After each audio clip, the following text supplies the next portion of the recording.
ഇനി പത്തനംതിട്ടയിലേക്കാണ്. അവിടെ ഗവി പാതയിൽ KSRTC ബസ്സിന് മുന്നിൽ ചിഹ്നം വിളിച്ച് കാട്ടാനകൾ. പത്തനംതിട്ടയിൽ നിന്ന് പുറപ്പെട്ട ബസ്സിന്റെ യാത്ര ഒരു 10 മിനിറ്റോളം തടസ്സപ്പെടുന്ന സ്ഥിതി ഉണ്ടായി.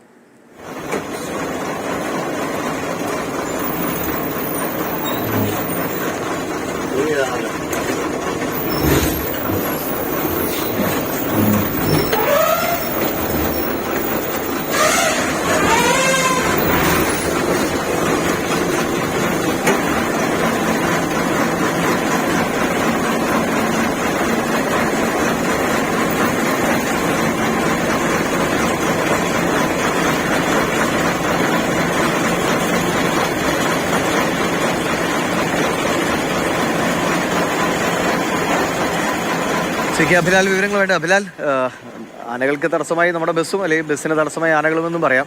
അവിടെ പോകുന്ന വണ്ടി ഓടിക്കുന്ന ഡ്രൈവർക്കുമൊക്കെ പരിചിതമായ കാര്യമാണ്. വലിയ പ്രശ്നങ്ങളൊന്നും ഇല്ലാതെ അവരങ്ങ് വഴിമാറിപ്പോയല്ലേ? ദിവിഷ കൊടും വനപ്രദേശമാണ്. ഈ ഭാഗത്ത് ആനകളെയോ അല്ലെങ്കിൽ വന്യജീവികളെയോ കണ്ടില്ലെങ്കിൽ മാത്രമാണ് അതിശയം എന്നുള്ളതാണ് പ്രത്യേകിച്ച് ഗവി മേഖലയിലെ പൊതുവായ സ്ഥിതി. ഇന്ന് രാവിലെ 5:30 പത്തനംതിട്ടയിൽ ഗവി വഴി കുമളിക്കായി പുറപ്പെട്ട KSRTC ബസ്സാണ് ആനകൾക്ക് മുൻപിൽ അകപ്പെട്ടത്.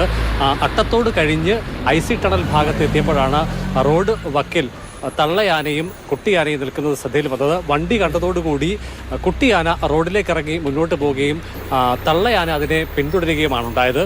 ചുരുക്കത്തിൽ ഇടയ്ക്ക് ഒരു ഘട്ടത്തിൽ തള്ളയാന പൂർണ്ണമായി ഗതാഗതം തടസ്സപ്പെടുത്തിക്കൊണ്ട് റോഡിൽ അല്പസമയം നിലയുറപ്പിക്കുകയും പിന്നീട് കുട്ടിയാനയെ പിന്തുടർന്ന് മുന്നോട്ട് നീങ്ങുകയും ചെയ്തു. ഏറെക്കുറെ 300 മീറ്റർ ദൂരം ഇത്തരത്തിൽ നീങ്ങിയ ശേഷം പിന്നീട് ആനകൾ രണ്ടും ഉൾക്കാട്ടിലേക്ക് കടന്നു പോവുകയാണ് ഉണ്ടായത്. ചുരുക്കത്തിൽ KSRTC ബസ്സിന്റെ യാത്ര 10 മിനിറ്റ് സമയം ആണ് തടസ്സപ്പെട്ടത്.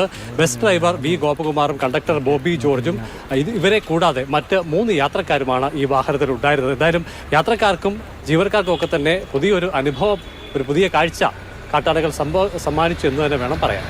ശരി, എന്തായാലും അവർ വേറെ പ്രശ്നങ്ങളൊന്നും ഉണ്ടാക്കാത്തതുകൊണ്ട് ഒരു നല്ല കാഴ്ചയായി മാറി.